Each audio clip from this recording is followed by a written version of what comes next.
오늘은 이제 데살로니가 전서 이제 2장 7절로 12절까지 읽고 또 우리 주님 주시는 은혜를 나누는 시간 갖도록 하겠습니다. 데살로니가서 2장 7절입니다. 우리는 그리스도의 사도로서 마땅히 권위를 주장할 수 있으나 도리어 너희 가운데서 유선한 자가 되어 유모가 자녀를 기름과 같이 하였으니 우리가 이같이 너희를 사모하여 하나님의 복음뿐 아니라 우리의 목숨까지도 너희에게 주기를 기뻐함은 너희가 우리의 사랑한 자 됨이라. 형제들아, 우리의 수고와 애쓴 것을 너희가 기억하리니 너희 아무에게도 폐를 끼치지 아니하려고 밤낮으로 일하면서 너희에게 하나님의 복음을 전하였노라. 우리가 너희 믿는 자들을 향하여 어떻게 거룩하고 옳고 흠없이 행하였는지에 대하여 너희가 증인이요 하나님도 그러하시도다.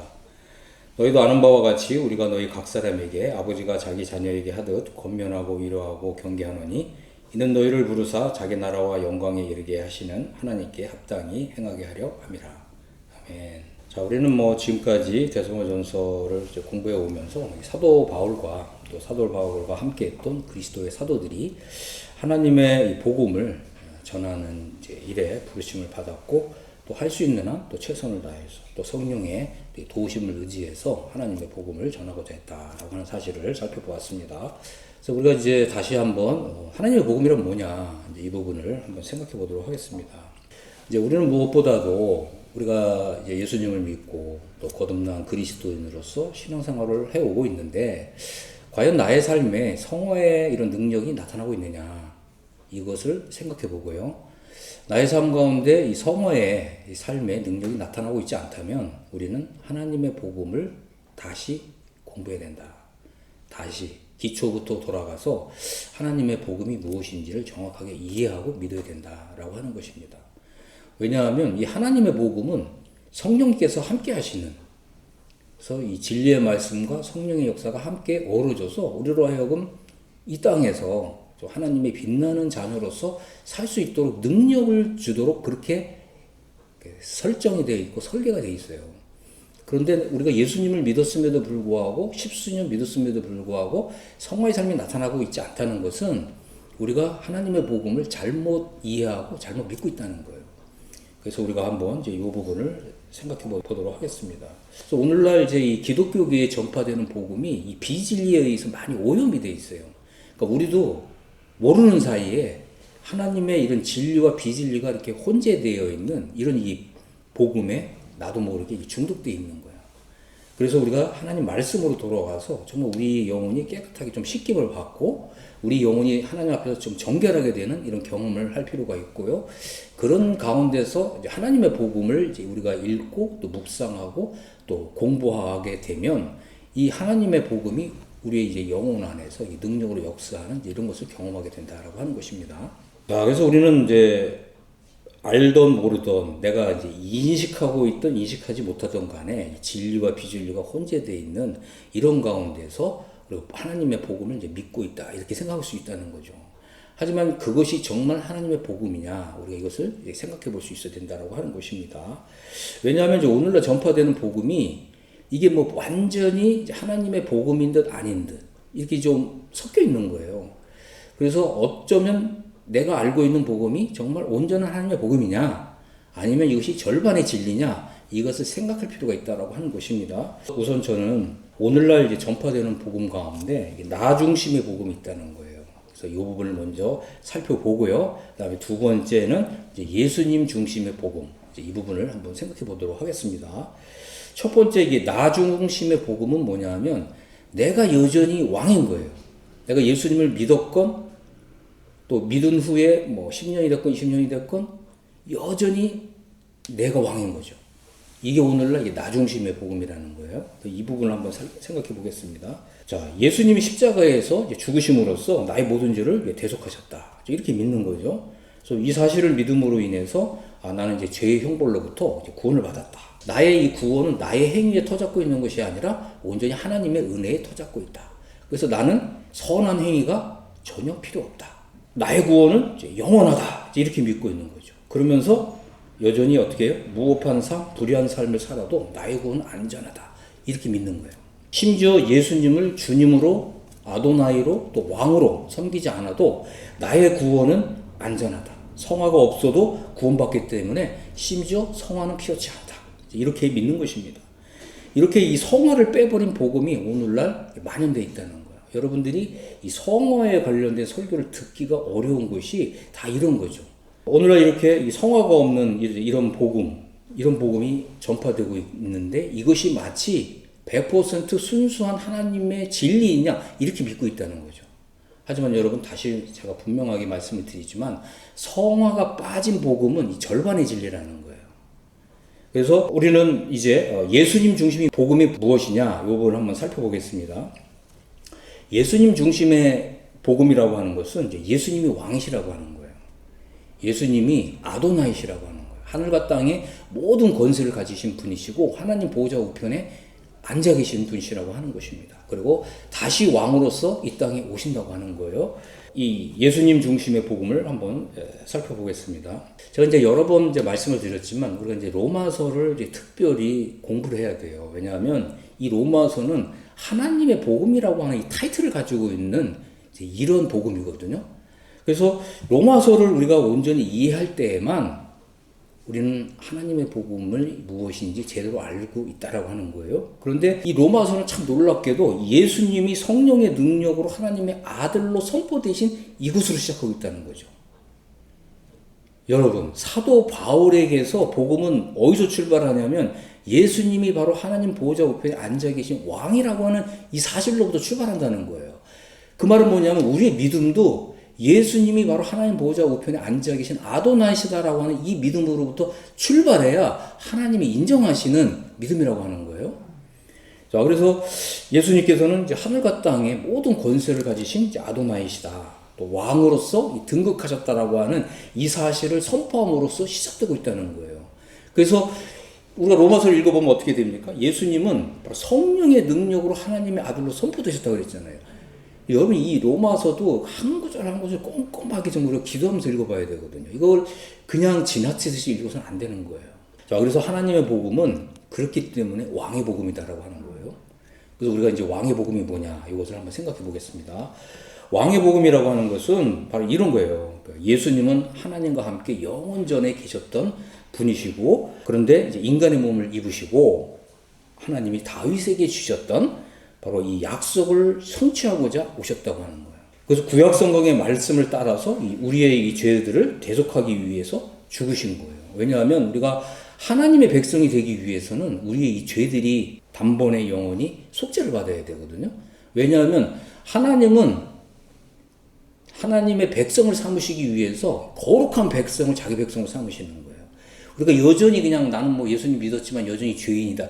이런 사람들을 하나님 백성 삼으시는 게 아니라 전에는 죄인이었는데 전에는 죄로 오염되고 물들었는데 이 죄를 깨끗하게 하고 거룩하게 해서 하나님이 자기의 친백성으로 삼으시는 거예요.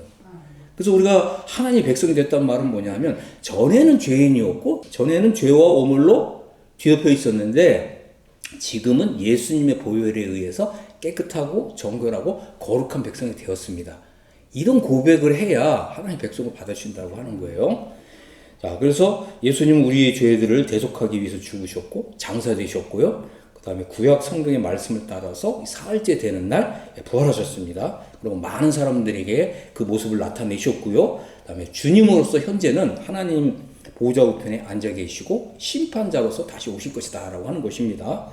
그러므로 우리는 이제 왕이신 주님이 이 세상에 다시 오실 때까지 바로 우리 주님이 이제 이 땅에 그리스도의 왕국을 세우시는 거예요. 그래서 이 세상 나라가 우리 주님의 나라가 되는 것이거든요. 그래서 주님이 그 영광의 보좌에 앉기 위해서 다시 오신다고 하는 것입니다. 우리는 이제 그때까지 하나님의 말씀과 가르침과 교리를 배워야 되는 거예요. 배우는 일에 힘써야 되는 거죠. 왜 힘써야 되냐면 하나님의 말씀과 진리는 우리를 높이 들어 올려주는 거예요. 이전과는 전혀 다른 차원의 믿음과 또 영성과 도덕성으로 나를 높이 들어 올려주는 거거든요. 이렇게 높이 들어 올려진 상태에서 우리가 하나님을 섬기는 거예요. 그렇기 때문에 이게 나의 노력과 애씀으로 하나님을 섬기는 게 아니고 이 진리가 나를 높이 들어 올려주는 이런 걸 경험하면서 우리가 하나님의 거룩한 백성으로서 살아가면서 우리가 하나님께 이제 순종하는 거예요. 그래서 심지어는 우리가 순종할 수 있는 은혜와 능력을 받아서 섬기는 거죠. 이것이 이제 진정한 기독교의 진수다라고 하는 것입니다. 그래서 이렇게 이제 진리의 말씀이 우리 영혼 속에서 감동을 일으키고 감격하게 하고 또 정말 영혼에 파문을 일으키는 거죠. 이런 걸 이제 경험하면서 진리의 말씀과 성령의 역사가 나의 영혼 안에서 함께 어우러지면서 내가 하나님의 이 거룩한 사람이 되었다고 하는 이런 이 믿음 속에서 또 성령에 이렇게 함께 하시는 이런 역사 속에서 우리가 하나님을 이제 섬기는 이런 삶을 사는 것입니다. 그래서 우리는 이 땅에서부터 이런 성령의 능력을 경험하면서 맛보면서 그러면서 성화의 삶을 살면서 이 땅에서 왕이신 우리 주님께 충성스러운 삶을 사는 거예요. 그러니까 바로 이렇게 왕이신 주님께 충성스러운 이런 삶을 사는 게 바로 성화다라고 하는 것입니다. 많은 사람들이 참 성화를 굉장히 이제 어렵게 생각하고 심지어는 이제 불가능하다 이렇게 생각하는 사람들이 굉장히 많습니다. 하지만 하나님의 복음은 우리로 하여금 이 땅에서부터 이 성화의 삶을 살 수 있는 이런 능력을 주신다는 거예요. 하나님께서는 우리에게 뭐 하나님 말씀을 이렇게 말씀하시면서 충성하라, 거룩하라 이렇게 말씀하시면서 너의 노력과 애씀으로 거룩하고 충성하라 이렇게 말씀하시는 게 아니라는 거예요. 우리가 이걸 알아야 되는 것입니다. 그러니까 하나님의 이런 거룩하라, 충성하라고 하는 명령은 부담스러운 어떤 짐이 아니라는 거예요. 하나님께서는 이렇게 할 수 있는 능력을 주시면서 이것을 명령하시는 거거든요. 그러니까 우리가 먼저는 무엇을 이루어져야 됩니까? 이런 진리의 말씀이 나의 영혼 속에서 풀어지면서 이제 경험하면서 그러면서 우리가 이제 이 땅에서 충성스러운 그리스도인의 이제 삶을 사는 것입니다. 그렇게 될 때 장래에 우리 주 예수 그리스도의 날에 우리가 영광과 존귀와 멸관과 상급을 받게 된다고 하는 것입니다. 그리고 심지어는 이제 그리스도의 이 세상 통치에도 참여할 수 있는 이런 왕권을 받게 된다고 하는 거예요. 자, 그렇기 때문에 우리가 지금 제가 이제 말씀드린 이제 이것은 바로 이 하나님의 복음이 담고 있는 이제 이러한 그 내용이다라고 하는 것입니다. 제가 이제 두 가지 말씀드렸죠. 나 중심의 복음, 또 하나는 예수님 중심의 복음. 여러분은 어떤 것이 익숙한가요? 그죠? 많은 사람들이 나는 예수님 믿고 나 이제 뭐 천국 가게 됐다, 천당 가게 됐다 그러면서 거기서 끝이거든요. 성화? 나 그런 거 몰라.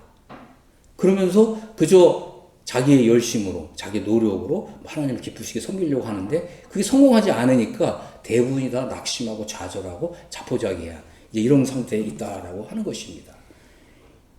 여러분, 이것이 바로 하나님의 복음을 절반의 진리만 알고 있을 때 우리가 처할 수 있는 비극이다라고 하는 것입니다. 그렇기 때문에 우리는 빨리 하나님의 이 복음이 나의 영혼 안에서 온전하게 풀어질 수 있도록 우리의 그 마음에 준비를 할 필요가 있습니다.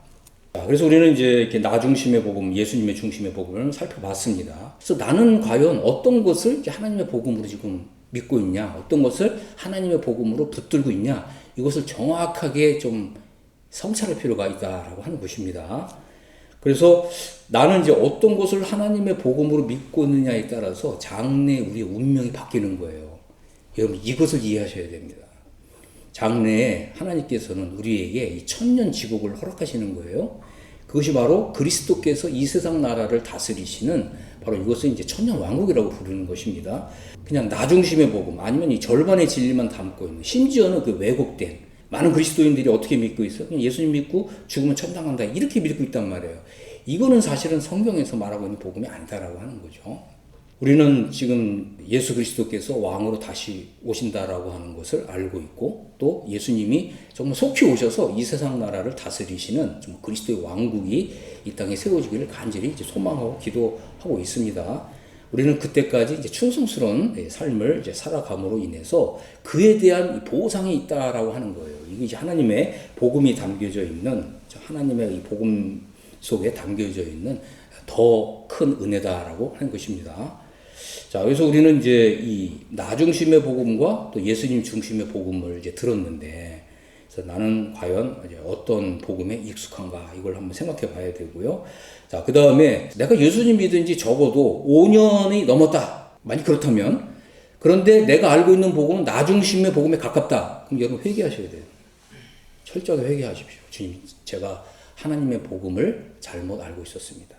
여러분, 회개는 새로운 출발을 가져다 줍니다. 여러분이 회개하지 않고 머리로만 그렇구나, 그게 그렇게 역사하지 않는다는 거예요. 왜냐하면 우리 그리스도인의 삶은 성령님이 함께 하시는 삶이거든요. 성령님이 함께 하실 때만 영적인 능력이 나타나는 삶이라는 거예요. 성령이 함께 하시지 않으면 내가 아무리 결심을 뭐 수백 번 수천 번 한다고 해도 내 삶이 변하지 않는다는 거예요. 회개하셔야 된다라고 하는 것입니다. 많은 사람들이 그저 복음을 그냥 천국 가게 해주는 이런 정도로만 알고 있는데, 만약 이런 정도로만 알고 있다면 회개하라 라고 하는 것입니다. 우리는 이러한 이 초보적인 신앙에서 이제 떠나야 됩니다. 그렇지 않으면 이제 장래 그리스도의 왕국에서 많은 그리스도인들이 우리 천국 가면 주님이 굉장히 나를 환영해 주실 것 같잖아요. 그런데 여러분 그걸 하셔야 돼요. 천국에 입성하기 전에 먼저 그리스도 심판대가 있어요. 그래서 우리 주님은 우리가 그동안 예수님을 믿은 이후에 살았던 모든 삶을 다 돌아보게 하실 거예요. 그리고 내가 놓쳤던 그런 기회, 그리고 내가 복음을 잘못 알므로 인해서 허랑방탕한 세월을 보냈던 이 모든 것을 다 보게 하셔서 우리 눈에 눈물을 먼저 흘리게 하신다는 거예요. 시편에도 보면 주님 나의 눈물을 주의 병에 담으소서 이러잖아요. 근데 그 눈물이 정말 우리 주님을 영광스럽게 하는 눈물이 있고요. 아니면 그저 이 후회와 또 회오와 또 회한으로 가득한 이런 눈물일 수가 있거든요. 우리 이제 어떤 눈물을 흘릴 것이냐 이런 것도 한번 생각해 보시게 되기를 바랍니다. 사도 바울이 전한 하나님의 복음을 정확하게 이해해야 되는데요. 사도 바울이 전한 하나님의 복음은 철저하게 이신득이 성화, 영화의 이 교리 위에 세워져 있다는 거예요. 우리 믿음도 이 이신득이 성화, 영화의 이 교리가 우리 영혼 안에 딱 자리를 잡고 있어야 된다라고 하는 것입니다. 자, 이 말이 무슨 뜻이냐 하면 우리가 거듭남 또는 뭐 회심 또는 이제 중생 또는 믿음으로 의롭다함을 받는 이런 일이 이루어졌다면 우리는 이제 성화의 진리와 영화의 진리를 배워야 된다는 거예요. 많은 사람들이 나는 거듭났다, 중생했다 여기까지는 알고 있는데 이 성화의 진리와 이 영화의 진리가 없다는 거예요. 그렇기 때문에 우리는 이 땅에서 구원은 받은 사람인데 세상 사람과 별 차이가 없는 이런 삶을 살아가는 이런 모습을 많이 볼 수 있다라고 하는 것입니다. 이제 문제는 뭐냐면 우리가 이런 성화의 진리와 영화의 진리를 알고 있다 할지라도 이런 진리를 나의 힘으로 살아내려고 하면 항상 실패한다는 거예요. 이것은 철저하게 성령님의 도우심을 받아야 됩니다. 이게 이제 로마서 8장에 들어간 이런 삶을 살아야 되는 것인데, 이제 로마서 8장은 뭐냐면 나의 힘과 노력으로 애쓰면서 살아내는 그리스도인 삶이 아니에요. 생명의 성령의 법으로 살아내는 삶이거든요. 그래서 무릇 하나님의 이제 성령으로 인도함을 받는 그 사람들은 하나님의 아들이 된다. 이렇게 말씀하고 있는 거예요. 그 말은 뭐냐면 우리가 이제 로마서 7장을 보면 뭐라고 얘기합니까? 우리 영어 성경하고 함께 보면 더 좋은데 우리가 육신에 있었을 때에는 이러잖아요. 그러니까 우리가 이제 거듭난 그리스도인이라도 육신 안에서 사는 삶이 있고 이 성령 안에서 사는 삶이 있다라고 하는 거예요. 우리는 반드시 로마서 8장에 이제 성령 안에서 살아가는 이런 삶으로 들어가야 된다라고 하는 것입니다. 그런데 이제 이렇게 로마서 8장에 들어가는데 이것이 내가 뭐 거듭났다, 뭐 중생했다, 회심했다 이런 진리로 되는 게 아니라는 거예요. 우리가 반드시 배워야 되는 이 성화의 진리가 있다라고 하는 것입니다. 자, 그래서 이것은 단순히 사람의 지혜로 이것으로 되는 게 아니거든요. 정말 우리가 하나님의 은혜를 입어야 돼요. 그러니까 우리가 이제 중생한다, 아니면 거듭난다, 아니면 이제 구원받는다. 이것보다 더 큰 하나님의 은혜가 있어요. 더 큰 하나님의 은혜를 이제 경험해야 됩니다. 그래서 이 더 큰 하나님의 은혜를 경험하려면 하나님께서는 이 진리를 기초적인 진리 또 조금 더 차원이 높은 진리, 더 높은 진리 이게 진리 단계를 두셨다는 거예요. 예를 들자면 이제 거듭남, 뭐 중생, 회심 이런 것은 아주 기본적인 진리라고 하는 거죠. 그래서 이걸 이제 히브리서에서는 그리스도의 초보라고 부르는 거예요. 그런데 이제 히브리서 6장에서 보면 뭐라고 그래요? 완전에 속한 진리가 있는 거거든요.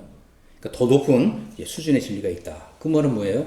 바로 성화의 이 진리와 영화의 진리는 더 높은 수준의 진리다라고 하는 것입니다.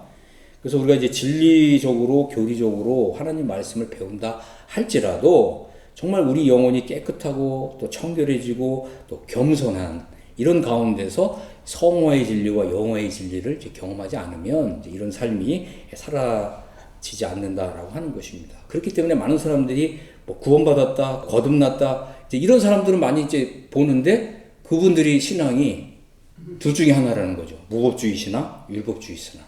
그래서 무법주의 신앙은 고린도 교회, 율법주의 신앙은 이제 갈라디아 교회에 있다라고 하는 것입니다. 자, 그렇기 때문에 사도 바울은 이제 하나님의 복음을 전하면서 매우 조심했다는 거죠. 그럼 어떻게 했냐?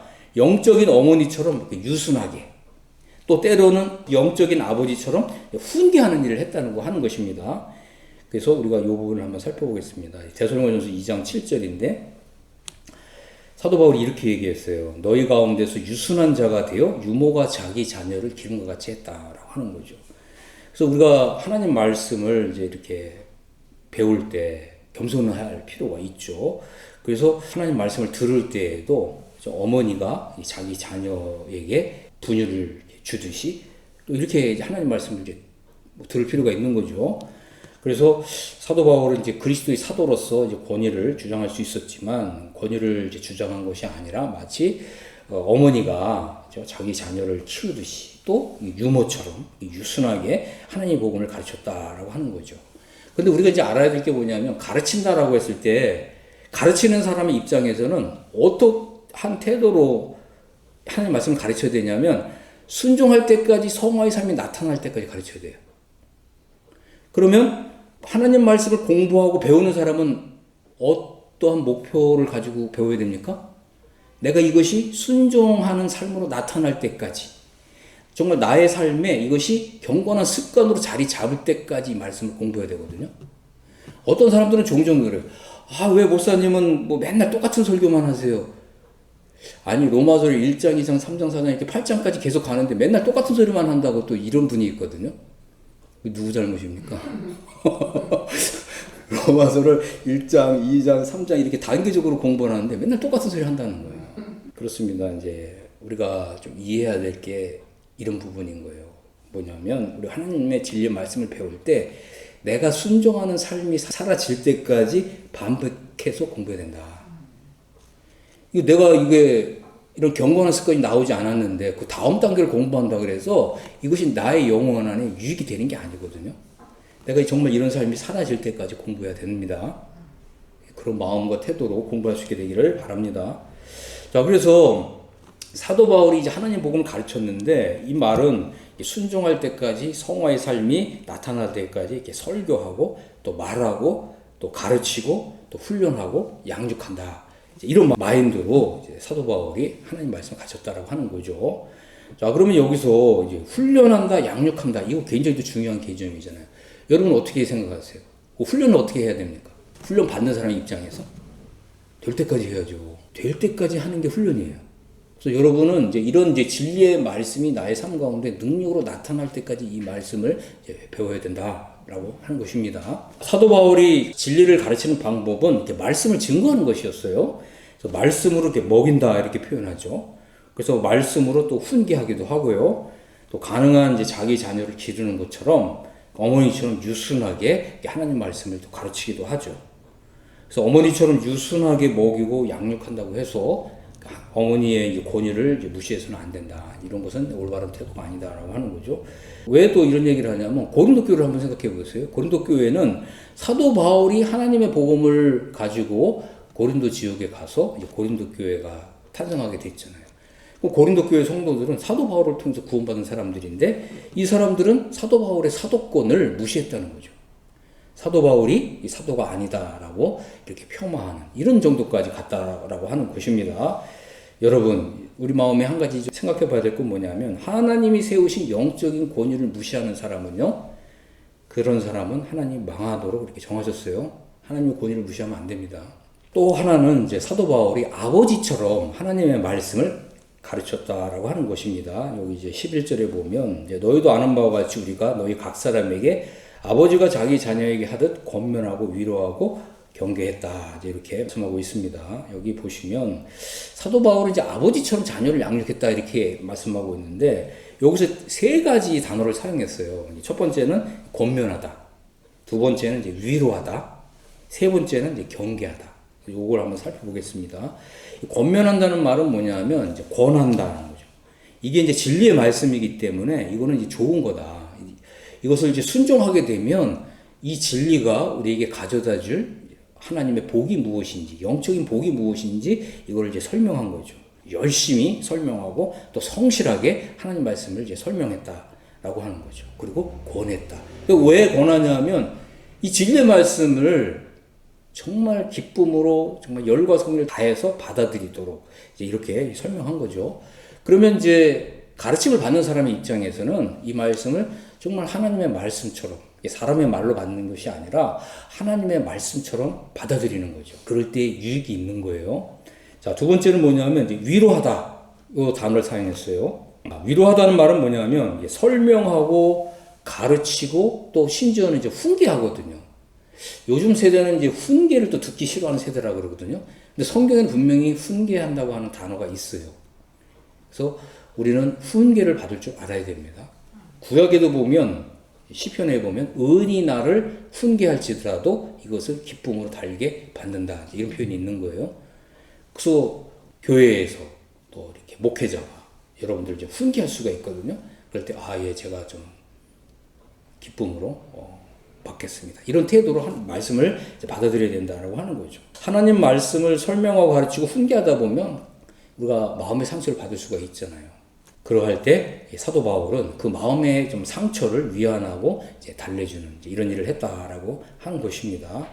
위로한다는 말은 뭐냐면 우리가 잘못을 이제 지적받았을 때 우리가 이런 이제 잘못을 이제 수정하고 교정할 때 그때 이제 위안을 받는 거예요. 이걸 좀 이해하셔야 돼요. 나는 전혀 순종할 마음도 없고 내 생각을 바꿀 그런 필요성도 못 느끼고 내 어떤 태도나 자세를 전혀 바꿀 필요도 없는데 나를 위안해 주세요. 나 마음 상처를 받았으니까. 이거는 완전히 불순종의 자녀의 길을 가는 거예요. 이런 사람은 하나님이 징계하십니다. 하나님 말씀을 위중하게 받아들일 필요가 있습니다. 세 번째는 경계하다라고 하는 단어를 사용했어요. 이 말씀은 뭐냐면 하나님 말씀에 이제 순종하지 않았을 때 닥칠 일에 대해서 경고하고 경계하는 일을 했다라고 하는 것입니다. 여러분, 하나님의 말씀은 진리의 말씀이거든요. 진실한 말씀이에요. 그래서 진실하고 진리의 말씀을 받아들이지 않으면 우리가 하나님 앞에서 진실하고 진리의 사람이 될 수 없다라고 하는 거예요. 그 말은 뭐냐면 이 진실하고 진리에 속한 이런 말씀을 받아들이지 않으면 문제가 생긴다고 하는 거죠. 왜 그렇습니까? 우리를 둘러싸고 있는 바로 이 세상은 이 악한 자의 역사가 있거든요. 진리의 말씀은 바로 이러한 악한 자의 역사를 이제 드러내고 폭로하는 이제 이런 역할을 하는 거예요. 그리고 이런 경고의 말씀을 무시하거나 이제 겨우하게 되면 그에 따르는 이제 책임을 반드시 지도록 되어 있어요. 여러분들이 이제 신약 성경을 전체적으로 좀 읽어보시고 또 최소한 한 10번 정도 이렇게 읽어보시면 제 말이 무슨 말인지 이해를 할 것입니다. 그래서 이제 목회자의 소임은 하나님 말씀을 통해서 또 이 진리가 무엇인지 또 진리를 순종하게 될 때 어떠한 유익이 있는지 이걸 밝히 드러날 뿐만 아니라 이러한 진리의 말씀에 순종하지 않았을 때 닥치게 될 이런 위험을 예고하고 또 예방하는 길을 알려주는 것입니다. 그런데 이러한 이 경고의 말씀, 경계의 말씀을 이제 무시하게 되면 그것에 대한 그 대가는 오롯이 자기 자신이 져야 된다라고 하는 것입니다. 자, 그런데 우리가 데살로니가후서 2장 11절에 보면 참 놀라운 말씀이 있어요. 어떻게 보면 충격적인 말씀인데 하나님은 진리를 믿지를 거부하는 사람에게 거짓 것을 믿게 하신다는 거예요. 이것을 경고로 받아야 됩니다. 오늘날 많은 그리스도인들이 또 심지어 이제 거듭났다고 고백하는 이런 그리스도인들이 의외로 복음을 잘못 알고 있는 이런 경우가 너무나 많아요. 이 말은 뭐냐면 거짓 것을 믿고 있다는 거예요. 그래서 하나님은 이제 진리를 믿지 않고 불의를 좋아하는 모든 사람들로 하여금 심판을 받게 하신다라고 하는 것입니다. 그래서 진리를 믿지 않는 사람들은 거짓 것을 믿게 되고요. 거짓 것을 믿은 사람들은 심판을 받게 된다라고 하는 것입니다. 이것은 이제 엄중한 사실이죠. 그래서 이러한 이제 심판은 불신자에게만 해당되는 거 아니다라고 하는 거예요. 그래서 우리는 이제 성경을 보면 불신자들은 당연히 이제 요한계시록 20장에 보면 크고 흰 보좌 심판을 받게 돼요. 그래서 거기에서 그 사람의 이름이 어린 양의 생명책에 이름이 기록되지 않은 것을 확인하고서 지옥 불못에 들어가요. 크리스찬들은 이 크고 흰 이 심판대에 서진 않아요. 그런데 그리스도인들만 서는 심판대가 있어요. 그게 그리스도 심판대거든요. 그래서 이 그리스도의 심판대에서 우리가 예수님을 믿은 후에 살아온 삶에 대해서 이것을 다 우리 주님이 평가하신다고 하는 거예요. 그래서 이거는 이제 성경에 보면 회개한다는 거죠. 회개. 계산한다는 이런 말이에요. 그래서 그리스도의 심판대에서는 우리가 그리스도께 이 충성한 삶을 살지 않았던 이런 것에 비례해서 부끄러움과 수치를 당할 수 있다라고 하는 것입니다. 자, 그런데 이제 거듭난 그리스도인 중에서도 하나님의 진리의 말씀을 잘못 알고 잘못 믿고 있는 사람들이 많다라고 하는 거예요. 이것 자체가 일종의 징계이고 심판일 수가 있는 거예요. 왜냐하면 이 땅에서 하나님의 은혜를 덧입어서 또 성령의 능력을 덧입어서 이 땅에서부터 정말 영광스러운 그리스도인으로서 삶을 살아가야 되는데 이런 삶을 못 사는 거죠. 이게 또 일종의 심판일 수가 있는 거예요. 그래서 우리가 이제 이런 부분들을 마음에 좀 명심할 필요가 있다라고 하는 것입니다. 그런데 이제 이것이 문제는 뭐냐면 어떤 목회자는 이런 얘기를 하는 거예요. 우리는 이제 구원받은 죄인이기 때문에 성화의 삶이 불가능하다. 심지어는 한술 더 떠서 이런 얘기를 해요. 성화의 삶을 이야기하는 것은 율법주의다. 이거는 완전히 성경의 진리를 오도하는 거거든요. 그런 믿음에는 반드시 이제 하나님의 이제 심판이 있다라고 하는 것을 우리가 이해할 필요가 있습니다. 왜냐하면 여러분 데살로니가전서 4장 3절을 보면 이렇게 되어 있어요. 하나님의 뜻은 이것이니 너희의 거룩함이다 이렇게 되어 있잖아요. 근데 여러분 이제 이것을 영어 성경으로 보면 이렇게 되어 있어요. 하나님의 뜻은 이것이니 너희의 성화다 이렇게 되어 있어요. 영어 성경하고 아울러 읽어보시고 확인하시기 바랍니다. 자, 그래서 사도 바울은 분명하게 하나님의 이 말씀을 영감으로 받아서 기록하면서 하나님의 뜻은 너희의 성화다 이렇게 분명히 밝히고 있거든요. 근데 어떤 목회자는 무려 목회를 30년, 40년 하신 분인데 성화의 삶을 사는 것은 이제 불가능하다. 성화의 삶을 이야기하는 것은 율법주의다. 이렇게 믿고 있다는 거죠. 자, 그런 이제 믿음을 가진 사람들은 반드시 이제 그에 대한 이제 대가를 지불하게 될 것입니다. 그래서 이 데살로니가전서 4장 3절과 같은 이런 명백한 하나님의 말씀이 있음에도 불구하고 이런 말씀이 가려지는 거예요. 이게 놀랍죠? 성경을 수백 번 읽었는데도 불구하고 이런 말씀들이 눈에 안 보이는 거예요. 그리고 그 마음에 없는 거예요. 자, 다시 한번 말씀을 드리지만 이 성화의 진리를 거부하는 그리스도인들은 이제 그에 대한 대가를 지불하게 될 것입니다. 뿐만 아니라 이제 그리스도 심판대에서 심판을 받게 될 것입니다. 자, 데살로니가전서 2장 12절을 보겠습니다. 이는 너희를 부르사 자기 나라와 영광에 이르게 하시는 하나님께 합당히 행하게 하려 함이라. 자, 우리는 이 구절을 아주 이제 좀 중요하게 좀 봐야 됩니다. 하나님께서는 이제 하나님의 복음을 통해서 우리를 하나님 나라와 하나님 영광으로 부르셨습니다. 여러분, 하나님께서 이 하나님 복음을 우리에게 주셨는데 이건 하나의 도구라는 거예요. 무엇을 위한 도구냐? 하나님 나라와 영광에 이르게 하는 것, 이것이 목적이라고 하는 거예요. 하나님의 복음의 목적은 뭐냐 하면 우리가, 내가 하나님 나라와 하나님의 영광에 들어가는 거예요. 단순히 그냥 하나님 나라에 들어가는 이런 정도가 아니라 하나님의 영광에 들어가는 거, 이것이 바로 하나님께서 우리를 복음으로 부르신 목적이다라고 하는 것입니다. 그래서 우리는 이제 이 하나님 복음 속에 담겨져 있는 이 두 가지 진리를 살펴볼 필요가 있습니다. 첫 번째는 하나님의 복음은 우리를 하나님 나라에 들어가게 해준다라고 하는 거예요. 우리를 하나님의 나라에 넣어주는 진리가 있는데, 요거는 이제 출생의 진리라는 거예요. 이거 다시 말해서 요거는 이제 거듭남의 진리라고 하는 것입니다. 이게 다른 것을 통해서 우리가 하나님 나라에서 이렇게 출생하는 게 아니다라고 하는 거죠.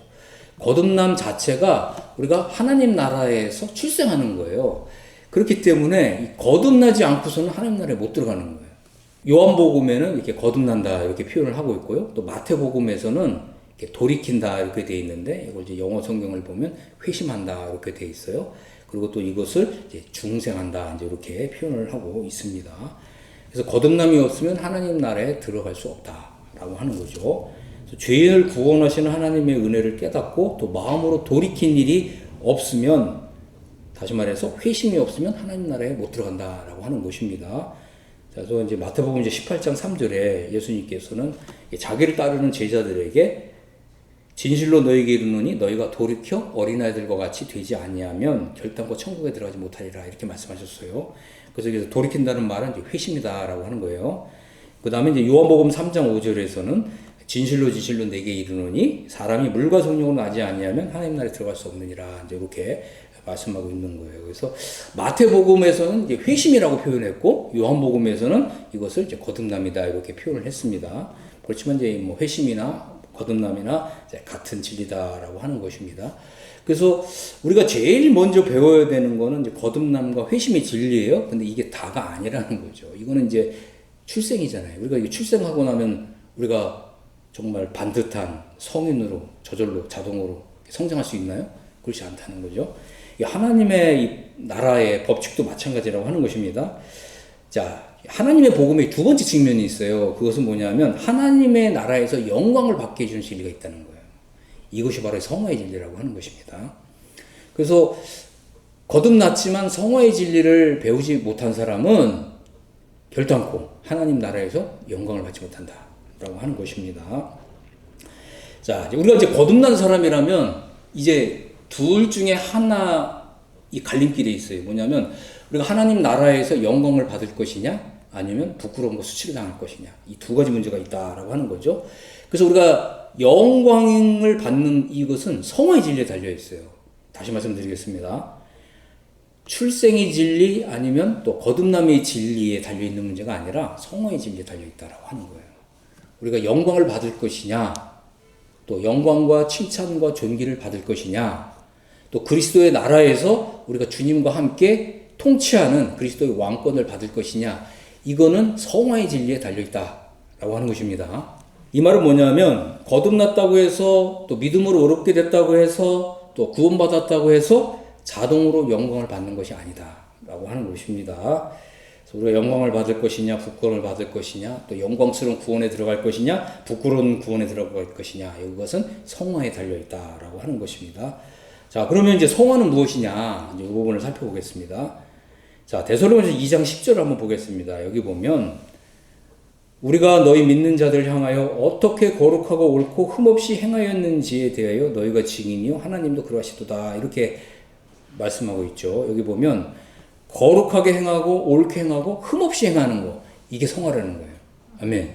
우리는 거듭난 이제 그리스도인으로서 거룩하게 살아야 되고요, 옳게 살아야 되고요, 흠없이 행해야 된다는 거예요. 이것이 성화다라고 하는 것입니다. 다음에 이제 데살로니가전서 이제 2장 12절을 보면 너희를 부르사 자기 나라와 영광에 이르게 하시는 하나님께 합당히 행하게 하려 함이라, 이렇게 말씀하고 있죠. 자, 그래서 성화의 삶이란 뭐냐면 하나님께 합당히 행하는 거예요. 우리가 무슨 일을 하든지, 이것을 먹든지 마시든지 무슨 일을 하든지 다 하나님께 합당하게 행하는 거, 이게 성화라는 거예요. 그래서 우리가 가정생활을 하든지 교회 생활을 하든지 직장 생활을 하든지 사회 생활을 하든지 모든 일을 다 하나님께 합당하게 하는 거, 이제 이것이 바로 성화다라고 하는 것입니다. 무엇을 하든지 먹든지 마시든지 무슨 일을 하든지 다 하나님의 영광을 위해서 하는 거예요. 이게 성화다라고 하는 것입니다. 어떻게 성화가 여러분에게 가능한 것 같습니까? 불가능한 것 같습니까? 자, 그래서 다시 한번 말씀을 드리지만 이 성화의 삶이라는 것은 나의 힘과 노력으로만 계산할 것이 아니라 내가 진리의 말씀을 옳게 알고 이해하고 믿고 있으면 성령님이 함께 하신다. 생명의 성령의 법이 나와 함께 함으로 이 성화의 삶을 넉넉히 살게 해준다. 항상 우리가 성화의 삶을 생각하면 나만 생각하면 안 돼요. 내 입으로는 불가능합니다. 하지만 하나님이 함께 하시고 성령께서 능력으로 나를 도와주실 것이다. 가능합니까? 불가능합니까? 아멘. 가능하다. 또 성화의 삶은 가능하다라고 하는 것입니다. 결론을 말씀드리겠습니다. 그래서 우리가 하나님께 합당히 행하는데 실패하면 성화의 삶에 이제 실패하는 것이고, 성화의 삶에 실패하면 장래 그리스도의 왕국에서 영광과 정기와 멸류관과 칭찬을 받지 못한다라고 하는 것입니다. 하지만 우리가 이제 성령의 도우심과 또 성령의 능력을 덧입어서 하나님께 합당히 행하는데 성공할 뿐만 아니라 또 이런 일들을 넉넉히 잘 감당하게 되면 하나님께서는 장래 그리스도의 그 영광스러운 나라에서 우리 머리에 영광과 존귀와 면류관을 씌워주시면서 잘하였도다 착하고 충성된 종이여, 내가 이제 나와 함께 주인의 즐거움에 참여할지다, 이렇게 말씀하시면서 우리 머리에 면류관을 씌워주시는데 그 면류관이 뭐라고요? 그리스도와 함께 왕노릇하는 왕권을 상징한다고 하는 것입니다. 그래서 우리가 성화의 삶에 성공할 수 있도록 하나님께서 모든 것을 다 예비해 주셨어요. 우리가 이러한 진리를 잘 알고 공부하고 배우고 이것이 나에게 이루어지기를 소망하면서 하나님 말씀을 기도하면서 기쁨으로 또 감격으로 감동하면서 이 말씀을 받게 되면 성령님께서 우리와 함께 하십니다. 그래서 우리가 이 땅에서부터 하나님을 기쁘시게 하는 일을 하되 잘할 수 있다. 넉넉히 감당할 수 있다. 라고 하는 것입니다. 그래서 우리 모두가 다 이렇게 성화의 삶을 넉넉히 살아남음으로 인해서 그리스도의 그 나라에서 우리 모두가 다 영광과 존귀와 면류관과 칭찬을 받는 우리 모두가 되기를 예수 그리스도 이름으로 축복합니다. 아멘.